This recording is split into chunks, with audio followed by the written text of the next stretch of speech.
Hello everyone, we're going to be installing the Pertronix 1247 kit along with the gasket kit that I purchased off of Amazon. About $100 for the igniter and $8 for the gasket kit. Now mine happens to be an early front mount distributor type. They do have similar kits and videos out there for side mount distributors, but on my old Ford 8N, it's an early unit. I believe I've got it back to about a 1940, so one of the beginning units for the 8N series. And we will be removing the distributor in the front of the motor. Now, if you look down in there, there is one bolt on this side. I'll obviously have to move my alternator back. It's been converted to 12 volt by the previous owner. A lot of things that need a little straightening out. However, when it rains, and it was raining today when I brought it into the shop, this thing just doesn't run right with the point system. They get damp. I was plowing snow with it. It quit on me. I had to leave it sit. So I'm hoping to eliminate that with the electronic ignition. Now on top of the coil, there is a wire that is connected that you'll have to disconnect. I recommend taking the coil off. You can remove that whole unit without taking it off, but I always take it off just for clearance issues. Along with that, you'll notice that I have tape on the top spark plug wire, and on the bottom one, I don't have any tape. Position of these plug wires is going to be key to this, making it run right. I bought the tractor, the guy said, it just doesn't run right. I searched through things and found out, hey, guess what? He had the plug wires reversed. He had the bottom on the top, top on the bottom, and it wouldn't run. It'd start, spit, and sputter, backfire. So I did manage to change them out, change new plugs in it, got it running, runs pretty good, but misses a little bit, just not totally happy. So I'm going to try and improve the performance a little bit by putting in the electronic ignition. So, like I said, on the alternator side or brake side of the tractor, you do have a bolt down below that holds the alternator or the distributor on. That's the silver box behind the cap. And then if you come around to the other side, there is one bolt back there. So there's two bolts that hold the whole distributor assembly on. Again, I'm going to mark this top wire just so you get them in the right position. Once I get that off, I will continue with the video. So through the magic of YouTube and editing, I'll be right back. One thing I should mention, I did get 1247 is the part number that I bought. That's for front mount. There's a different part number for side mount distributors. So if you have a side mount distributor, definitely have to do a little more research. This video is made only for the front mount. And the gasket kit, when you buy them, make sure you get the ones for front mount as well. I'll be right back with it removed, and we will start the assembly process. All right, I have removed the distributor from the tractor. Next step I'm going to do is I'm actually going to pull off the distributor cap. This one's fairly clean. I'd say it's been removed recently. If it's all greased, before you remove it, take a little time, clean it up. Obviously, you know, these old tractors, they tend to leak. They get grease and dirt all over. But 2 clips, you untrip that. And here we have part of my problem. There is no cover plate behind the distributor, so that may be part of my points issue, why it gets wet in there. I'm not going to say it's 100%, but now a lot of guys will tell you got to mark the position of your rotor, which does help when you go to reinstall it. However, if you look at the back of it, you'll notice that the gear drive, which goes into the end of the cam, is concentric. It's offset just a little bit. Reason for that, when they were producing these on the assembly line, they definitely wanted to make sure that they could get them in time. So offset it, then your distributor is really easy to set back in. It's only going to go one way. If you have it the wrong way, it will not bolt up tight.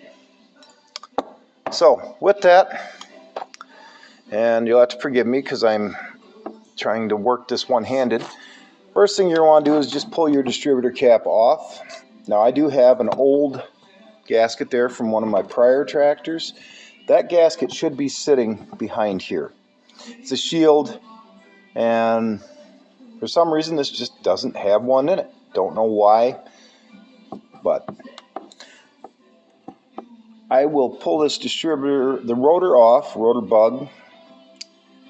It's being a little bit stubborn. It's on there pretty tight, but it will just pop off. Set that aside. One thing I should mention, always try to have a clean work surface. I've found that makes life so much easier, because once we get into removing things, you're going to notice that there's a lot of little screws, little parts, and they can be a nightmare to keep track of. So just have a good clean work surface. If you don't have a bench available, cardboard box with paper towels on it, anything will work. Just keep it clean, makes it easier. Now looking at this one, obviously I can see that I know my points are working, because when you turn this, you'll see that there's an eccentric cam, turns. When that turns, the point contacts should open up. And it's not very much. I think these are set at 20 thousandths, I want to say. So when these move, points move, opens, closes. It's real hard to see, but it'll open and close, and that's what will give you your spark. So if you look right down here, comes around, raises up,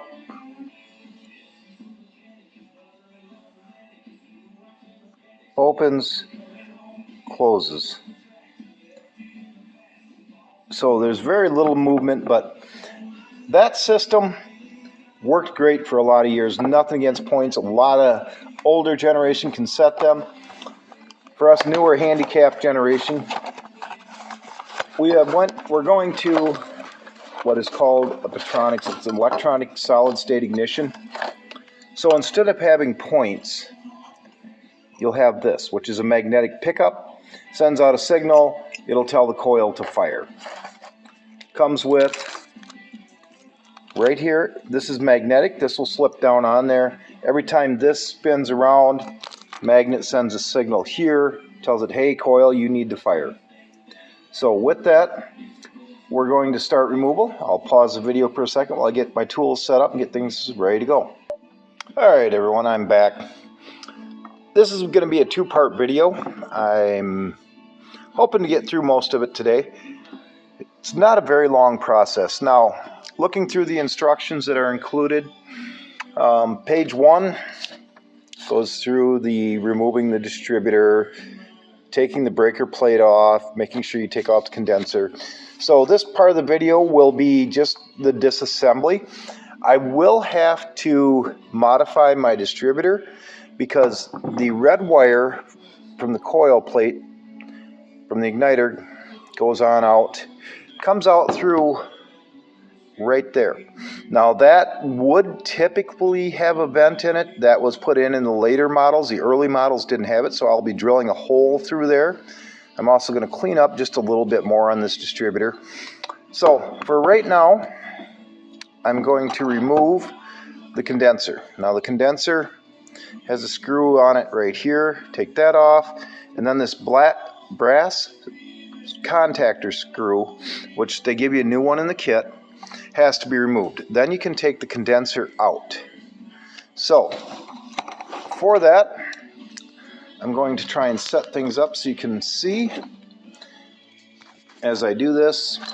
Again, I'm doing this one-handed, so you'll have to forgive me.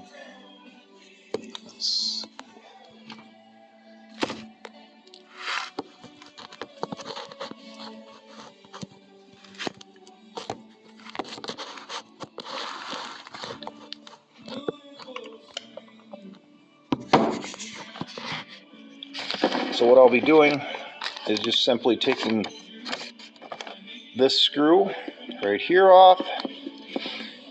Now don't throw any parts away. I always say save them because someday you may need them. You may want to go back. You don't know. So I'll set that aside. And then I'm going to come down in here and try and get this brass screw loose. I'll take this out. Now this is where your coil contacts to get the fire screw will come loose. Once it's loose, simply grab it. The screw will fall down out of there. Remove the condenser with the wire. Slide it out of the way. Now you're going to want to turn it, and in here you have a retaining clip. I have a little slotted tool, little poker that I like to use to take these out. Simply remove it out of the groove, pull up on it. Now you will need to reuse this. If it's stuck in there, spray it with some penetrating oil, leave it sit overnight. This one's going to come right out, I got a feeling. Just simply remove the snap ring, set it aside. Now that you have the snap ring out, it's going to be time to remove the plate.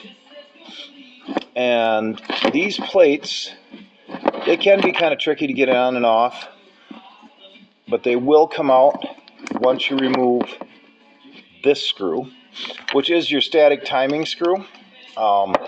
You'll be replacing this whole plate assembly. They send you a new one in the kit. So take that out, set it aside. Once you have that set aside, now the whole mechanism will slide right out. Now when this slides out, obviously you want to look at the weights in the bottom. Do they move? These are a mechanical advance.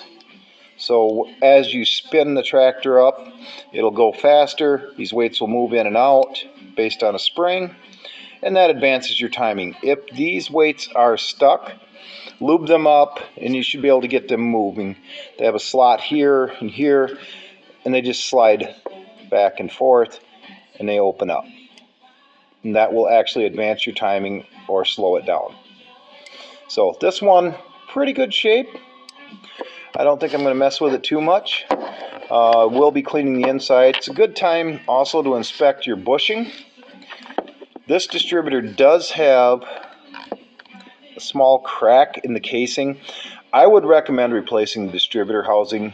However, I'm not going to. This tractor is just one that I use around the house, not selling it.